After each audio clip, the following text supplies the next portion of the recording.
Hi and welcome back to the channel. Today I'm going to show you some dry aging bags, and I've got some meat that I'm going to dry age. Now these are wonderful bags. We use them all the time for dry aging cuts of meat, sirloin, rib of beef, and they make a wonderful job of it if you do not have an air drying cabinet. Now I know that a lot of people out there don't want to spend huge amounts of money on air drying cabinets. The bags that I'm using, they are branded as either Smokedust dry aging bags, or you may have seen them as AGEING bags.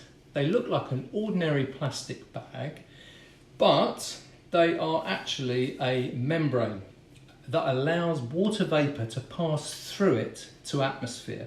So if you put something in there which has a higher humidity than what's on the outside, then the vapour will pass through that membrane and thus leave whatever's in the bag slightly drier. And that's the whole purpose of them. They're a very useful piece of kit if you like air drying meat or making charcuterie. So they work for salamis as well, so you can air dry salamis in them. Literally, they take away the need to have one of these very expensive air drying cabinets. So let me show you the bag. We sell these in various sizes. This is a 250mm by 350mm bag. We also sell them slightly narrower, 200 by 400, and we also do them slightly bigger, 300 by 600 mil, depending on what you're going to be putting in them. And you can see, looking at this bag, it is an ordinary, what looks like an ordinary plastic bag. Nothing ostensibly special looking about it. The difference is what it's actually made of. It's a special polymer which allows water vapour to pass through it. I think that the best way of describing this, it's like the food equivalent of Gore-Tex. Let me show you how we're going to use this. So basically what we'll do is we're going to put the meat in this bag, and then we're going to put it through the vacuum machine. And what we do when we get the meat in the bag, we have to, because this vacuum machine is designed for the ribbed style vacuum bags. Now this doesn't have any ribs in it, as you can see. So when this will suck the air out of this bag, once it's clamped down, that will essentially just close in, and it won't take any of the air out of the bag. So in order to achieve that, there are two kind of steps that we need to take. The first is that we scrunch up the opening to the bag, so we kind of give it some texture.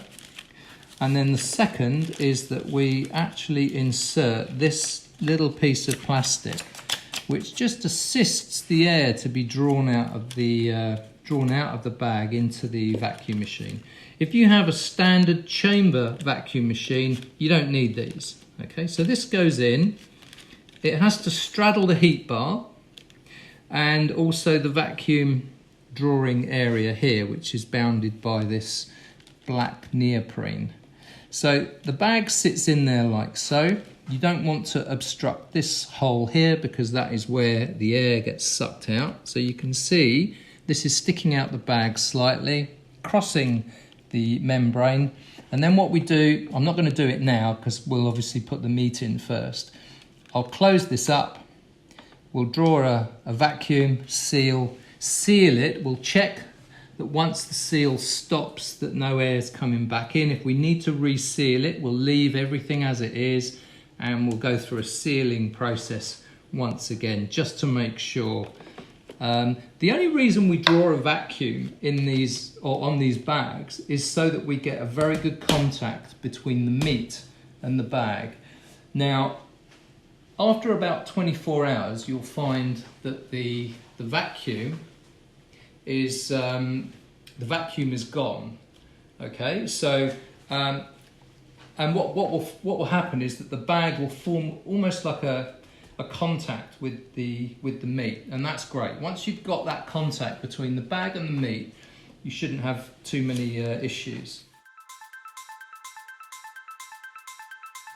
So let me let me get this meat out here. What we're going to do is we'll just pop this straight into the bag. This is a nice rib of beef. And you can see we got this from the supermarket. That's actually quite wet. And that's not something that we want to cook straight away. We want to dry age this for a little bit. I'll just get some tissue. We want to dry age it, give it an intensification of the flavour.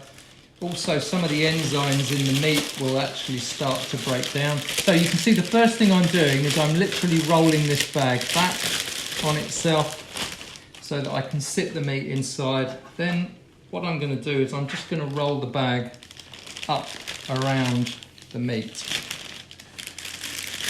And the reason I'm doing this is so that I don't get any meat juices on that seal. I want to keep that seal as clean as possible. That's really important. And you can see there, that meat is nicely in the bag. I'll just now dry my hands, get rid of any fat or moisture on my hands.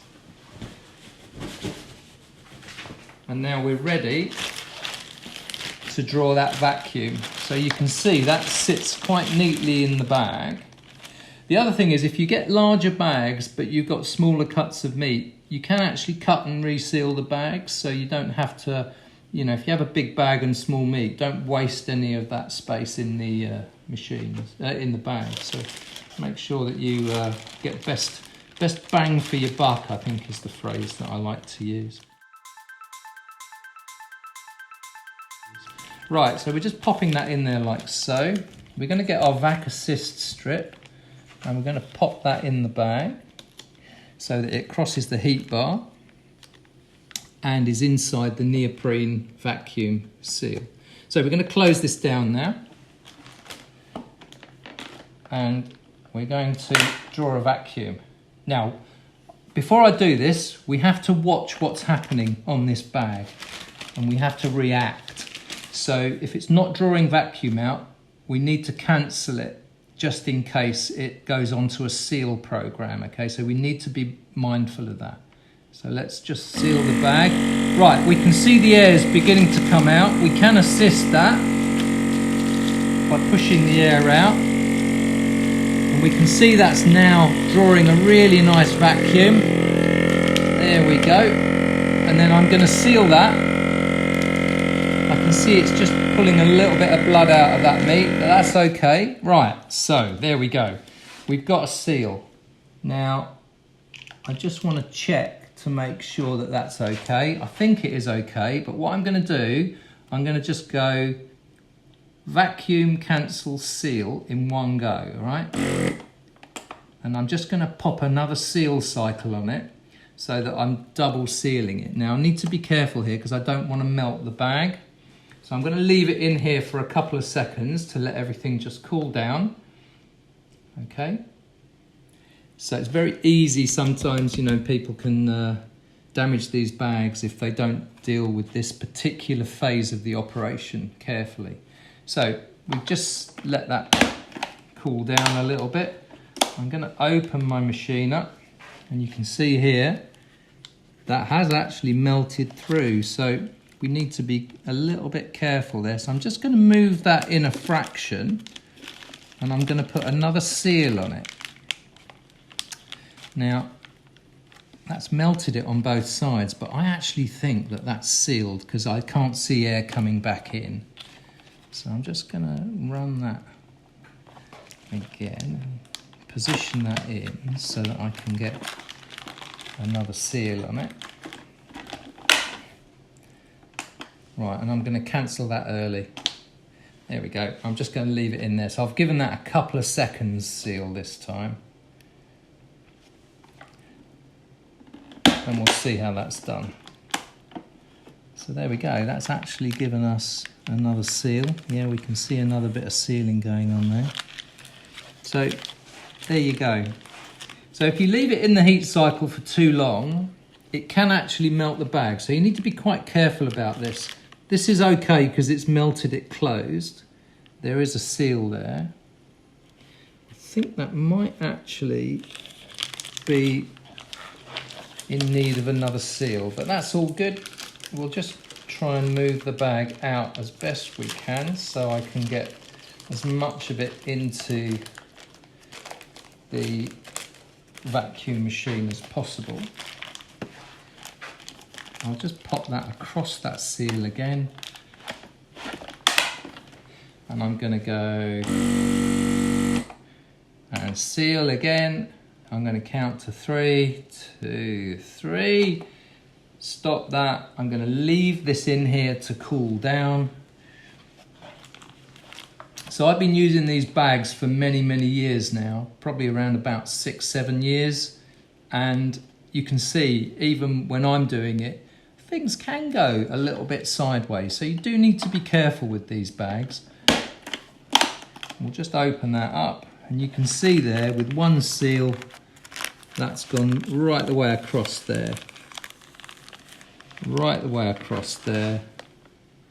And I will say this, every vacuum machine is slightly different, okay? They all have slightly different characteristics. Some have very hot heat bars, some have very weak heat bars. So you need to be mindful of that when you're doing this. But once you get a seal, to make this work properly in the fridge, what you do is you plop it onto a rack. That'll go straight in the fridge and air dry. There's one thing we need to do with this beforehand, and that is weigh it, okay? So I'm just going to zero my scales, and I'll get a pen. So we're going to plop this on the scales, because I don't want it to dry out too much. So 1767. So 1767, and today is the 14th of the 10th, and I'll put grams there.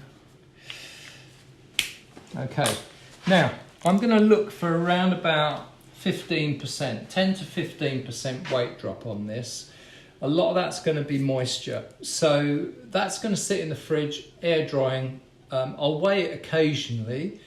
I would say once every couple of days is probably a good start position. You want to see how it's losing weight. You can work out your target weight if you want to. So if you want it to go down 15%, you can calculate that and actually put that on the bag, write target weight, and then weigh it every couple of days. When you see that weight, take it out. We'll revisit this when it's at its target weight. I'm going to go for 15% weight loss, and we'll see the difference. So if you get a really good close shot of this meat, you'll see that it's got quite a pale colour. We're going to be looking for a much darker colour once this has had the chance to dry out a little bit.